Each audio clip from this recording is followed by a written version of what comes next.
रामायण की लगभग सभी कथाओं से हम परिचित ही हैं, लेकिन इस महाकाव्य में रहस्य बनकर छुपी है कुछ ऐसी छोटी छोटी कथाएं जिनसे हम लोग परिचित नहीं हैं। तो आइए जानते हैं वे कौन सी 10 बातें हैं। एक रामायण राम के जन्म से कई साल पहले लिखी जा चुकी थी। रामायण महाकाव्य की रचना महर्षि वाल्मीकि ने की है। इस महाकाव्य में 24,000 श्लोक, 500 उपखंड तथा उत्तर सहित 7 कांड है। 2. वाल्मीकि रामायण के अनुसार भगवान श्री राम का जन्म चैत्र मास के शुक्ल पक्ष की नवमी तिथि को पुनर्वसु नक्षत्र में कर्क लग्न में हुआ था। उस समय सूर्य, मंगल, शनि, गुरु और शुक्र ग्रह अपने अपने उच्च स्थान में विद्यमान थे तथा लग्न में चंद्रमा के साथ गुरु विराजमान थे। यह सबसे उत्कृष्ट ग्रह दशा होती है। इस घड़ी में जन्म बालक अलौकिक होता है। 3. जिस समय भगवान श्री राम वनवास गए उस समय उनकी आयु लगभग 27 वर्ष थी। राजा दशरथ श्री राम को वनवास नहीं भेजना चाहते थे, लेकिन वे वचनबद्ध थे। जब श्री राम को रोकने का कोई उपाय नहीं सूझा तो उन्होंने श्री राम से यह भी कह दिया कि तुम मुझे बंदी बनाकर स्वयं राजा बन जाओ। 4. रामायण के अनुसार समुद्र पर पुल बनाने में 5 दिन का समय लगा। पहले दिन वानरों ने 14 योजन, दूसरे दिन 20 योजन, तीसरे दिन 21 योजन, चौथे दिन 22 योजन और 5वें दिन 23 योजन पुल बनाया था। इस प्रकार कुल 100 योजन लंबाई का पुल समुद्र पर बनाया गया। यह पुल 10 योजन चौड़ा था। 1 योजन लगभग 13-16 किमी होता है। 5. सभी जानते हैं कि लक्ष्मण द्वारा शूर्पणखा की नाक काटे जाने से क्रोधित होकर ही रावण ने सीता का हरण किया था, लेकिन स्वयं शूर्पणखा ने भी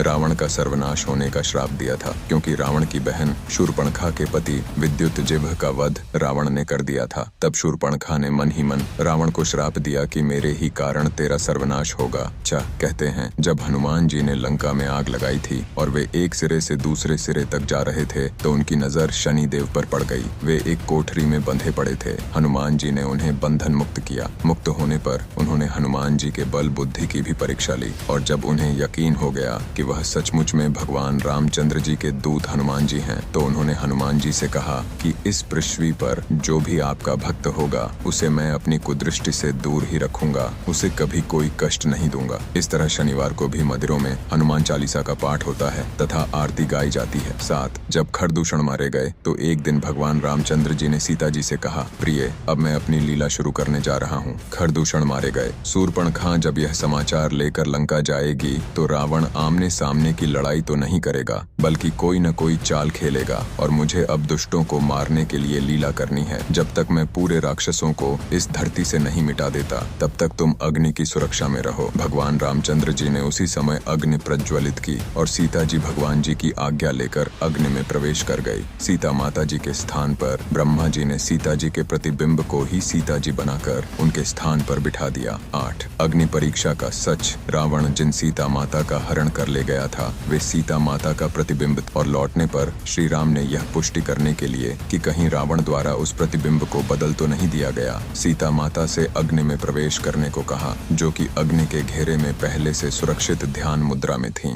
अपने प्रतिबिंब का संयोग पाकर वे ध्यान से बाहर आईं और राम से मिलीं। 9. आधुनिक काल वाले वानर नहीं थे हनुमान जी। कहा जाता है कि कपि नामक एक वानर जाति थी। हनुमान जी उसी जाति के ब्राह्मण थे। शोधकर्ताओं के अनुसार भारतवर्ष में आज से 9 से 10 लाख वर्ष पूर्व बंदरों की एक ऐसी विलक्षण जाति में विद्यमान थी जो आज से लगभग 15,000 वर्ष पूर्व विलुप्त होने लगी थी और रामायण काल के बाद लगभग विलुप्त ही हो गई। इस वानर जाति का नाम कपि था। मानवनुमा यह प्रजाति मुख और पूंछ से बंदर जैसी नजर आती थी। भारत से दुर्भाग्यवश कपि प्रजाति समाप्त हो गई, लेकिन कहा जाता है कि इंडोनेशिया देश के बाली नामक द्वीप में अब भी पुच्छधारी जंगली मनुष्यों का अस्तित्व विद्यमान है। 10. विश्व में रामायण का वाचन करने वाले पहले वाचक कोई और नहीं बल्कि स्वयं भगवान श्री राम के पुत्र लव और कुश थे, जिन्होंने रामकथा स्वयं अपने पिता श्री राम के आगे गाई थी। पहली रामकथा पूरी करने के बाद लव कुश ने कहा भी था, हे पितु भाग्य हमारे जागे, रामकथा कही श्री राम के आगे। दोस्तों कमेंट में जय सिया राम जरूर लिखे।